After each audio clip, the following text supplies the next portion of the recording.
నా తెలుగు ప్రేక్షకులకి నమస్కారం అండి. ఈ వచ్చే సంక్రాంతి చాలా ఇంపార్టెంట్ సంక్రాంతి నాకు. ఎందుకంటే సార్ నేను మాట్లాడినా కొంతసేపు రెడ్ షర్ట్ పర్లేదా? మీ కైండ్ పర్మిషన్తో ఫ్రంట్ రోల్ ఉన్నారు కాబట్టి చెప్తున్నా. ఈ వచ్చే సంక్రాంతి నాకు చాలా ఇంపార్టెంట్ సంక్రాంతి అండి.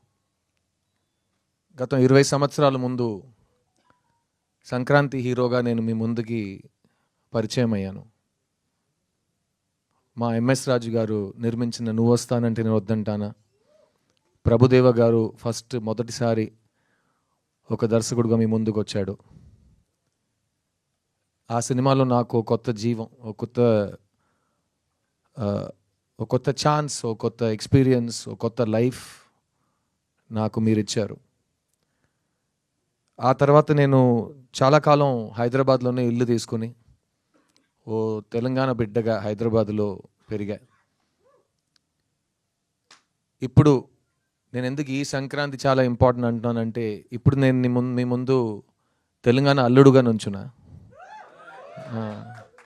మాతో అట్లాగే ఉంటుంది, ప్రమోషన్ తీసుకుంటూనే ఉంటా, దిగేదేలే. నా డైలాగ్ నాది, నేను చెప్తా. నా డైలాగ్ నువ్వు కరెక్ట్ చేయమాకే. దిగేదేలే సార్, అది కూడా వస్తా సార్. వైజాగ్లో ఫంక్షన్ చేస్తున్నప్పుడు వచ్చి అడగండి, చెప్తా.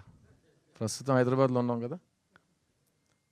ప్లస్ నేను ఆంధ్ర అల్లుడు కాదు, సో ప్రతి చోట నేను వెళ్ళి ఆ ఊరు అల్లుడు అని చెప్పలేను కదా. అదే ఆ ఊరు అబ్బాయి నేను. మీ వైజాగ్ 176 ఉంది కదా బీచ్ హౌస్, మర్చిపోలేను. ఈ 20 years నాకు చాలా ఇచ్చిందండి లైఫ్. అండ్ నేను ఎప్పుడు ఈ తెలుగు ట్విన్ స్టేట్స్కి వచ్చిన చాలామంది వచ్చి చాలా హార్ట్ టచింగ్ విషయాలు నాతో షేర్ చేసుకుని వెళ్ళిపోతారు. అలా ఒక గాల్లో వచ్చి నాతో మాట్లాడి వెళ్ళిపోతారు. ఆ గాలికి చాలా మీనింగ్స్ ఉంటాయి. అందులో కొన్ని విషయాలు నేను మీతో షేర్ చేద్దాం అనుకున్నా. ఫస్ట్, ఎందుకు సిద్ధు తెలుగు సినిమాలు చేయట్లేదని అడుగుతారు. దానికి కూడా నా ఆన్సర్ ఇప్పుడు చాలా రెడీమేడ్ ఆన్సర్ ఉంది. నేను ఒంటరిగా ఏం చేయగలనండి. తెలుగు సినిమా తీస్తున్న వాళ్ళ దగ్గర అడగండి, ఎందుకు వాళ్ళకి నచ్చిన వాళ్ళు బెస్ట్ యాక్టర్ అని చెప్పిన ఒక యాక్టర్కి వాళ్ళు సరైన స్క్రిప్ట్స్ ఇవ్వట్లేదని వాళ్ళని అడగండి అని చెప్పి ఆ టాపిక్ అక్కడే క్లోజ్ చేసేసా. సెకండ్ క్వశ్చన్ ఇంకా ఎక్కువ మంది అడిగారు, ఎందుకండి లవ్ స్టోరీస్ తీయట్లేదని. సో నేను చెప్పా, లవ్ స్టోరీస్ అనగానే తెలుగు సినిమా పరిశ్రమ చరిత్రలో మాత్రం కాకుండా ఇండియన్ సినిమా చరిత్రలో కూడా బొమ్మరిల్లు, నువ్వు వస్తానంటే వద్దంటానా, ఓ ఇలాంటి సినిమాలు చాలా తక్కువ వచ్చినాయి. అలాంటి గొప్ప సినిమాల్లో ఉండటం నా అదృష్టం. లవ్ స్టోరీ తీస్తున్నామని చెప్పడం చాలా ఈజీ, కానీ ఆ వరుసలో మంచి లవ్ స్టోరీ తీయటం చాలా చాలా కష్టం. సో భయం వస్తుంది, అలాంటి ఒక స్టాండర్డ్ని మనం టచ్ చేయగలం అని. ఇంకోటి ఏంటంటే, మీకే తెలుసు, లవ్ స్టోరీ చేస్తుంటే ఇతను మన చాక్లెట్ బాయ్ దానికే పనికొస్తాడని ఇంకేం పని ఇవ్వరు. సో దానివల్ల ఇంకా భయం వచ్చింది.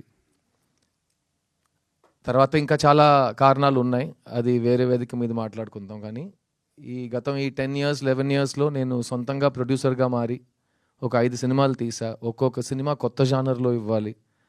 నేను నువ్వు వస్తానంటే కాదు, బాయ్స్ సినిమాలో హైదరాబాద్ మొదటిసారి వచ్చేటప్పుడు ఇచ్చే ఇంటర్వ్యూస్లో కూడా అన్నా, నా డ్రీమ్ స్టార్ అవ్వటం కాదండి, నా డ్రీమ్ చనిపోయే ముందు ఎవరో వచ్చి మంచి యాక్టర్ చనిపోయాడని చెప్తే చాలు, నేను ఒక యాక్టర్ని, ఎప్పుడు యాక్టర్గానే ఉంటాను. అది వాళ్ళు అప్పుడు చెప్పారు, నీకు పొగరు, ఇది నీకు అర్థం కాలేదు, ఇది. నేను చెప్పాను, నాకేం కావాలి, నాకే కదా తెలియాలి, నీకెలా తెలుసు అని నేను చాలామందిని అడిగాను. ఇప్పుడు కూడా అదే అంటున్నా. నా ఉద్యోగం ఏంటంటే, నాకు డబ్బులు ఇస్తారు, సిద్ధుగా కాకుండా ఇంకో మనిషిగా ఒక 2 hours 3 hours మీ ముందుకు రావటమే నా ఉద్యోగం. సో నేను అదే వెతుకుతూ ఉంటాను. ఒక్కొక్క సినిమాకి కొత్తగా ఒక మనిషిగా అతను ఒంట్లో ప్రవర్తించి మనం ఒక కొత్త క్యారెక్టర్ని క్రియేట్ చేయలేమా అని ఒక ఛాలెంజ్ని ప్రతి సినిమా నేను ఈ 20 yearsలో ఒక ఛాలెంజ్గా నాకు తీసుకున్నాను. ఆ వరుసగా వస్తున్నప్పుడు మీ ముందు ఈ ప్రీవియస్ 5 films కూడా నా సినిమాలు అన్నీ డబ్ అయి వస్తున్నాయి ఇక్కడ తెలుగులో. అప్పుడు కూడా street love story, pure love story ఎందుకు చేయట్లేదంటే, నేను 10 years నుంచి మీ దగ్గర లవ్ స్టోరీ ఉందంటే నా ఇంటికి రావద్దు ప్లీజ్. నేను వినను. అలా మీరు ఫోర్స్ చేసి నన్ను వినే పరిస్థితికి పుష్ చేసినా నేను ఆ సినిమా చేయను అని ఒక ఫిక్స్ అయ్యా. ఆ టైంలో నా కెరియర్ రీలాంచ్ అయినట్టు ఒక సినిమా నేనే నాకు ఇచ్చుకున్నా. ఆ సినిమా పేరు చిత్తా తమిళ్లో, అది తెలుగులో చిన్నగా మీ ముందుకు వచ్చింది. ఆ చిత్తా సినిమా నా లైఫ్నే మార్చేసింది. ఎందుకంటే అది చాలా పెద్ద కమర్షియల్ బాక్స్ ఆఫీస్ సక్సెస్. అలాంటి సినిమా వచ్చి థియేటర్లో జనాలు చూస్తారని ఎవరు నమ్మట్లేదు, కానీ జనాలు వచ్చారు. అలాంటి సినిమా ఎవరు తీయరు అనుకున్నారు, మేము తీసినాం. అలాంటి సినిమా ఈ ఒకటి అవార్డ్స్ వస్తాయి, కలెక్షన్ రాదు, లేకపోతే కలెక్షన్ వస్తుంది అవార్డ్స్ రాదు అన్నారు. కలెక్షన్స్ వచ్చినాయి, అన్ని అవార్డులు వచ్చినాయి. ఫిల్మ్ఫేర్లో 7 అవార్డులు కొట్టినాం. బెస్ట్ ఫిలిం, బెస్ట్ యాక్టర్ అన్నీ తీసుకున్నాం. అక్కడ ప్రెస్టీజియస్ విగడన్ అవార్డ్స్లో బెస్ట్ ఫిలిం, బెస్ట్ యాక్టర్ మాకే వచ్చింది. ఆ సినిమా నాకు ఇచ్చింది నేను లైఫ్ లాంగ్ మర్చిపోలేను.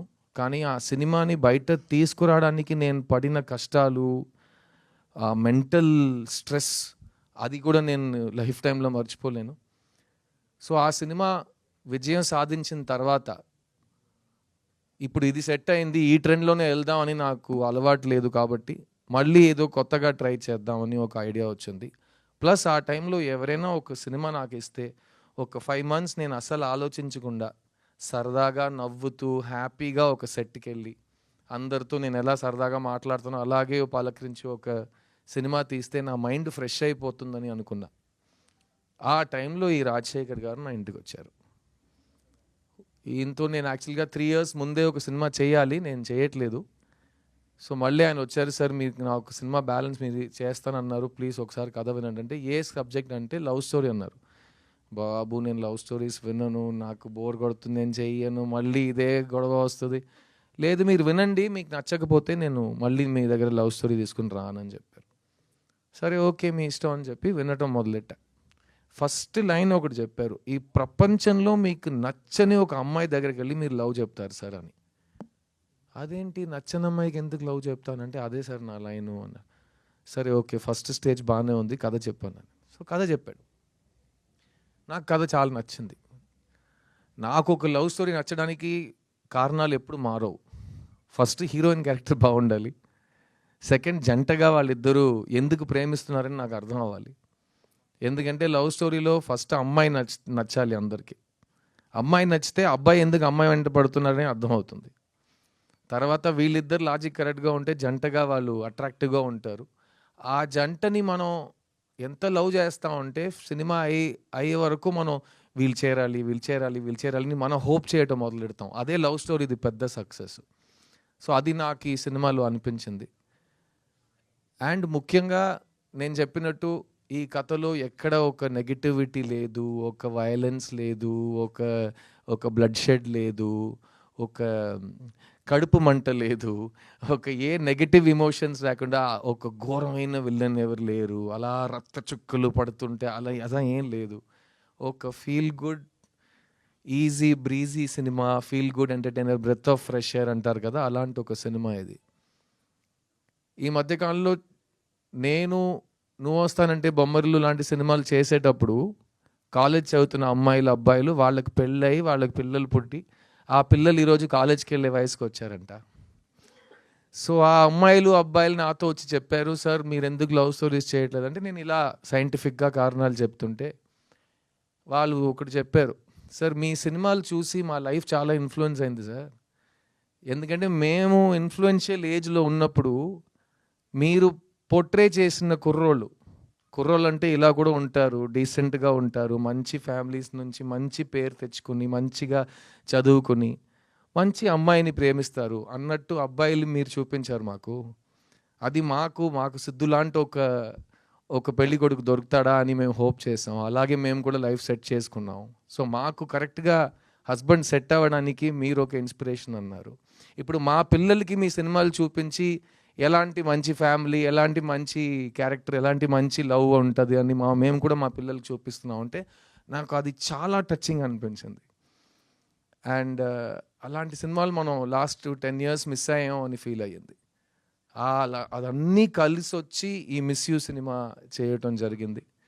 అండ్ ఆ సినిమాతో మీ ముందుకు వచ్చాము మేము 29th నవంబర్ సినిమా రిలీజ్ అవుతుంది.